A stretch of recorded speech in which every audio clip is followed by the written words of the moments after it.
The whole theme of the stained glass windows in this sanctuary is telling the story of God and what God came down to earth to do.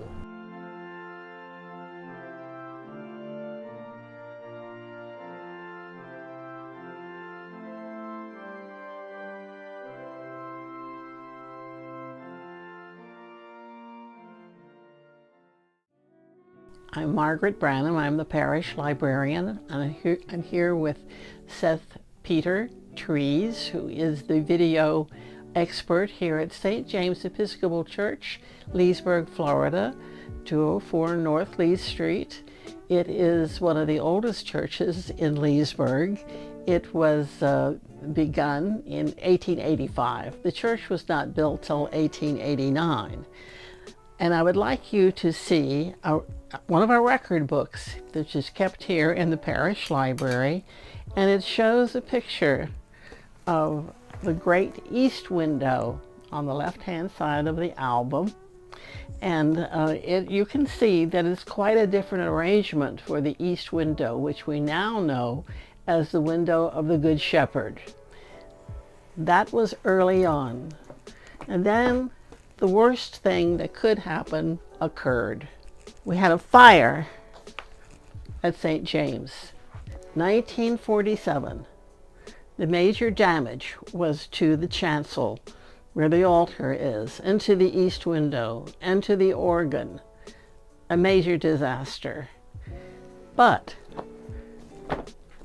the people, the vestry, congregation, the minister of St. James, decided to rebuild the church.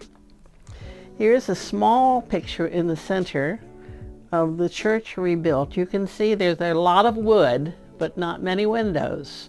But you have a picture of what we now call the Great West Window. The hand of God is also known as the five-fingered approach to the story of God, which is what the St. James stained glass windows tell. You'll notice that there are no figures in the window. Cal Larson, who was here for 18 years, from 1955 to 1973.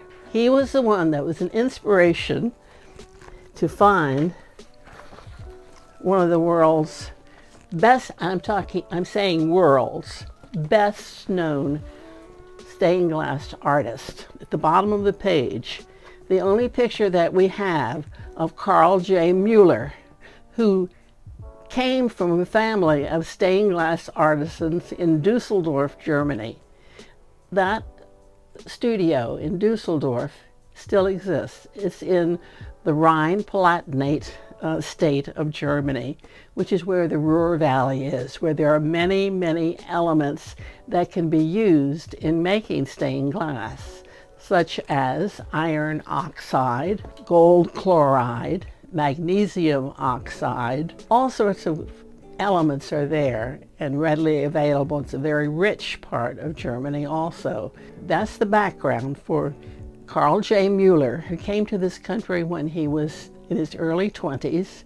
He started a studio in New Jersey, and he produced stained glass windows for many churches up and down the east coast of the United States. Finally, he was persuaded to come to Florida, to Zephyr Hills, and he made the stained glass windows for an abbey there known as St. Leo's. Those windows are still there. He also made stained glass windows for many churches throughout Florida.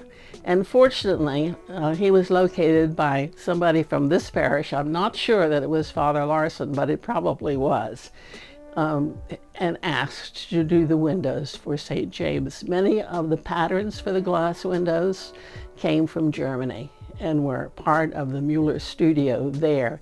Even some of the original panels came from Germany, it's supposed. So that's a little bit of history about stained glass windows at St. James. We have 29 of them, and I am not including other stained glass windows which don't have any representation of people in them. Those are in our chapel, and there are 13 of those. Those are not included in this program. We'll talk about that at a later date.